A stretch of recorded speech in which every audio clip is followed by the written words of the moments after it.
Hari ini kita akan belajar 6 hal yang harus kita tinggalkan agar bisa menjadi seorang yang sukses. Sekarang kita mulai. Yang pertama, suka mengabaikan. Setiap orang mempunyai kebiasaan yang buruk. Kita mempunyai banyak hal yang ingin kita ubah dalam diri kita pribadi. Mungkin kita tidak mencoba dengan keras agar kita berubah. Atau kamu terlalu banyak menonton TV? Mempunyai kebiasaan yang buruk tidak berarti kita tidak akan bisa sukses, tetapi mengabaikannya lah yang akan membuat kita gagal. Orang yang sukses akan bekerja tiap hari untuk belajar bagaimana kebiasaan buruk akan mempengaruhi sebuah keberhasilan dalam hidupnya.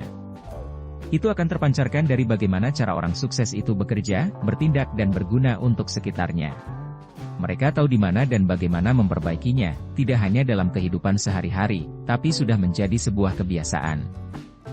Mereka mereview seseorang dengan menyediakan waktu untuk mengidentifikasi bagaimana emosi dan kebiasaan bisa menghambat sebuah aksi. Mungkin kamu terlalu fokus pada hal-hal kecil, seperti menghabiskan waktu hanya bermain-main dan melihat sosial media. Kamu fokus pada menghabiskan waktu yang tidak produktif, sehingga kekuatan besar yang ada di dalam diri menjadi tidak kelihatan. Dan dalam kenyataannya, kamu lebih memperhatikan tentang bagaimana orang lain menilaimu atau sosial media mengacaukan pikiran dan kehidupanmu. Dan tentu kebiasaan berat ini susah untuk diubah. Kamu mungkin bisa berhenti dalam menggunakan sosial media, tetapi apakah kamu bisa menghentikan bagaimana orang lain berpikir tentangmu? Ini membutuhkan kedisiplinan waktu dan dedikasi untuk mengurangi kebiasaan diri seperti ini. Jika kamu ingin sukses, maka abaikanlah pikiran negatif tersebut selama-lamanya. Yang kedua, selamanya menjadi korban. Seringkali merasa semua selalu salah dengan tanpa alasan, di mana dunia serasa tidak sesuai dengan harapan. Ini termasuk salah satu berlagak jadi korban. Alih-alih mengakui, tapi ini malah lempar tanggung jawab dan merasa tidak bersalah atas sebuah kesalahan yang dilakukan. Kamu selalu menyalahkan siapapun dan semua orang karena itu jalan yang termudah, di mana egomu masih sangat tinggi. Tapi yang pasti adalah, kamu tidak akan sukses jika terus berpikir bahwa kamu tidak pernah salah. Kebiasaan buruk ini membuatmu selalu berada pada lingkaran egomu sendiri, karena selalu berada pada posisi menjadi korban. Kamu selalu merasa bahwa orang lain selalu mengontrol kehidupanmu, sehingga kamu selalu enggan untuk aktif mengambil sebuah tanggung jawab terhadap pilihan yang sudah dibuat. Kamu selalu memilih mengalah dan menunggu semua terjadi begitu saja dan akan marah jika hasilnya tidak sesuai dengan keinginanmu. Tetapi, kenapa kondisi tersebut membuatmu sangat nyaman? Orang yang merasa menjadi korban akan selalu menunggu, apakah itu dalam mencari uang atau mengejar impian. Tapi perlu diingat bahwa sukses akan datang kepada seseorang yang memperjuangkannya. Kamu perlu berjuang, berubah dan bertumbuh. Kamu perlu bikin keputusan yang tajam dan menghadapi ketakutan. Kamu harus selalu menjadi pemegang kendali. Tak peduli bagaimana baik maupun buruk kehidupanmu. Beberapa orang juga menggunakan jurus merasa menjadi korban sebagai sebuah rasa permisif karena malas. Bayangkan saja, kamu melakukan sebuah presentasi di depan teman-temanmu di kelas dan kamu dengan sengaja tidak mempersiapkan materi yang akan disampaikan.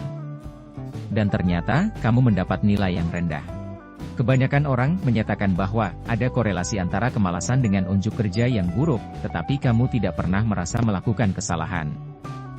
Malahan, kamu menyalahkan anggota lain karena tidak sepaham dan salah dalam menyampaikan materi. Sebagai seorang korban, kamu merasa perlu mencari cara sebuah pembenaran akan kesalahan yang kau lakukan. Jadilah timbul debat kusir dan omongan yang tidak perlu. Kamu membangun sisi palsu dirimu sendiri, di mana merasa tidak pernah melakukan kesalahan. Bahkan sering terjadi, orang yang sangat berambisi juga membuat kesalahan dalam kehidupan sehari-harinya. Setiap orang bisa gagal kapanpun. Jadi, kira-kira, apa yang membedakan denganmu? Kondisi menjadi lebih buruk, di mana merasa menjadi korban itu, akan secara aktif membuat orang-orang menjadi menjauh. Tidak peduli apa yang engkau rasakan, bahwa kita sejatinya membutuhkan dukungan dan kerjasama untuk mewujudkan sesuatu. Apakah orang akan tetap datang, jika engkau selalu menyalahkan mereka atas kesalahanmu? Apakah mereka tetap akan mendukungmu ketika engkau tidak mau bekerja keras? Di mata mereka, ada sebuah anggapan bahwa kamu hanya berusaha kelihatan baik dan bagus di luar saja daripada mengambil peran untuk melakukan sebuah perbaikan. Itu hal yang biasa terjadi pada orang yang selalu berpura-pura ingin kelihatan keren pada kondisi luarnya saja. Kamu selalu menghabiskan waktu hanya untuk menghindari sebuah masalah yang terjadi. Jadi daripada merusak sebuah hubungan persahabatan, kenapa tidak mempertimbangkan jika kamu satu-satunya yang harus berubah? Karena kehidupan semestinya harus menjadi lebih baik. Tetapi sebelum itu terjadi, kamu perlu mengambil sebuah tanggung jawab terhadap pilihanmu. Jangan menggunakan waktumu untuk selalu menyalahkan. Juga jangan selalu bertindak permisif. Jika kehidupanmu jatuh berantakan, hanya ada dua pilihan. 1. Kamu memang membiarkan hidupmu hancur. 2. Kamu harus bangkit lagi menatap ke atas. Yang ketiga, mencaci maki diri sendiri. Jika ingin mengejar kesuksesan, merasa kompetitif itu baik, kamu menyemangati dirimu sendiri untuk mencapainya. Kamu menginvestasikan waktu, pikiran dan energi pada satu hal tersebut. Dan menjadi sangat alami jika akhirnya merasa frustasi apabila apa yang kamu lakukan tidak berjalan semestinya. Tetapi kamu tidak akan pernah sukses apabila selalu menyalahkan diri sendiri ketika tidak memanfaatkan kesempatan dengan baik. Dan saya juga tidak mengatakan kalau kamu memang tidak salah. Kamu seharusnya tidak berpura-pura jika kegagalan adalah hal yang tidak penting. Kamu hanya membutuhkan sebuah reaksi yang membangun. Pertama yang harus kamu lakukan adalah memaafkan dirimu sendiri. Dan menerima bahwa kegagalan itu adalah hal yang lumrah, dan ini satu di antaranya. Jadi hindari membuang-buang waktu merasa bersalah dan permisif pada dirimu sendiri. Jangan memasang tembok besar di depanmu hanya karena takut kegagalan-kegagalan akan datang lagi. Memaafkan artinya memberikan lagi kesempatan untuk mencoba kesempatan kedua untuk sukses. Jalan ini memberikanmu kesempatan, sembari melanjutkan aksi lanjutan untuk maju ke arah yang benar. Yang keempat, nerima hari ini apa adanya. Orang seringkali gagal karena mereka tidak bergerak maju. Mungkin tiap hari kamu selalu merasa nyaman, mengerjakan pekerjaan yang sama tiap harinya, menyukai teman-temanmu dan menghasilkan uang yang cukup untuk kehidupanmu. Jadi kenapa harus mengeluarkan usaha ekstra? Kenapa harus berpikir tujuan jangka panjang? Kamu tidak bisa sukses tanpa membuat kemajuan, kamu harus secara berkala mendorong dirimu sendiri, kamu harus memperlakukan setiap tugas, pekerjaan dan kesempatan sebagai jembatan untuk hal-hal yang baru. Untuk membuat sebuah koneksi, mempelajari hal-hal baru, atau bisa kelihatan menonjol di bidangmu. Sayangnya, kebanyakan orang selalu merasa nyaman di zonanya masing-masing, hanya bermimpi pekerjaan yang diinginkan bisa menjadi kenyataan. Pada kondisi itu, kamu berpikir sudah melakukan hal yang benar, tetapi setelah setahun berlalu, kemudian kamu berpikir dan melihat ke belakang, kenapa saya mudah menyerah dan merasa frustasi, telah membuang-buang waktu dan kesempatan selama ini. Jadi jangan biarkan dirimu memiliki penyesalan itu. Stop hanya mengerjakan hal-hal yang mudah dan kecil, ambillah keuntungan pada kesempatan saat ini dan doronglah kehidupanmu menuju samudra luas. Beberapa orang tidak melakukan kemajuan karena terlalu banyak menghabiskan waktu dengan menunggu keadaan saja. Mereka ingin sukses, bermimpi tiap malam. Tetapi ketika saatnya tiba, mereka mundur lagi ke belakang dan menjadi ragu. Dari pengalaman yang terjadi, sebuah langkah menuju sukses dan bertanggung jawab, di mana banyak orang melewati seluruh kehidupannya tanpa pernah bertanya. Jikapun ada persentase yang bertanya, tetapi tidak pernah mendorong diri sendiri untuk maju ke depan. Kenapa orang sangat takut akan kemajuan? Ya, karena itu berisiko, sebagaimana hasilnya juga ada.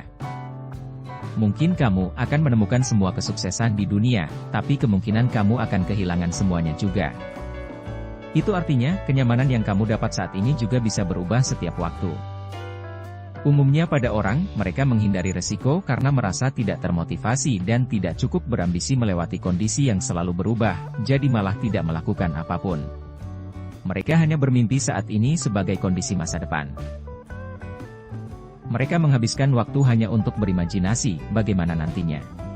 Pastikan kamu tidak jatuh pada jebakan itu. Yang kelima, strategi daur ulang. Pengulangan bisa jadi akan menjerumuskan karena melakukan kebiasaan yang itu-itu juga. Katakan, kamu menjalankan bisnis yang sudah lama, tapi seperti jalan di tempat atau gagal, kemudian kamu memutuskan untuk merubahnya. Tapi masih menggunakan pola lama menjalankannya. Mendaur ulang strategi yang sama dan akhirnya kamu tahu akan gagal juga. Ketika sesuatu tidak bekerja sebagaimana mestinya saat pertama kali, maka kamu harus mempelajarinya dan beradaptasi. Mendaur ulang strategi yang sama dan akhirnya kamu tahu akan gagal juga. Kelihatannya, ini seperti nasihat yang sudah pernah kamu dengar sebelumnya. Tapi masalahnya untuk sebagian besar orang, seringkali selalu fokus pada ketakutannya sendiri. Tidak seperti orang yang takut akan kegagalan, tetapi ini salah satu orang yang tidak punya tujuan. Dia paham dengan benar, sesuatu bakal tidak berhasil, tetapi dia selalu mengulanginya. Ini adalah sebuah bentuk ketakutan untuk menjadi sukses. Dia takut diperhatikan, diberi tugas, dan tanggung jawab. Mungkin dia khawatir dan tidak tahu apa yang harus dilakukan jika sukses itu terjadi. Kenyataannya, tidak seorang pun yang sukses akan tahu bagaimana menjadi sukses sebelumnya. Mereka belajar dari kesalahannya, dan kamu juga begitu. Jadi stop untuk mendaur ulang trik sebelumnya. Yang keenam, tergantung pada sebuah izin. Kadang-kadang, kamu butuh untuk mengikuti kaidahnya, tapi sukses tergantung dari kemampuan seseorang untuk tetap berdiri. Orang yang sukses saat ini tidak akan berhasil jika hanya melakukan hal yang biasa. Mereka memiliki ide yang luar biasa, membuat hal nyata dari yang tidak ada sebelumnya. Kita telah terbiasa dari kecil harus selalu mengikuti aturan dari apa yang akan kita lakukan. Dan tumbuh dewasa mengikuti aturan keluarga kita. Di sekolah, kita juga mendengarkan dan mengikuti guru kita. Sekarang, kamu mempunyai kesempatan untuk memilih jalanmu sendiri, bisa memilih dari beberapa macam cabang yang ada di depanmu. Jadi jangan lagi menunggu seseorang mengizinkanmu untuk maju. Jika kamu ingin sesuatu, kejarlah sendiri dan perjuangkanlah. Semoga Anda semua sehat, bahagia, ingat selalu akan kesehatan dan keluarga Anda. Ikuti dan subscribe channel kami, karena kami berbeda dan bermanfaat untuk Anda. Anda tidak sendiri dan bersama kami. CTV.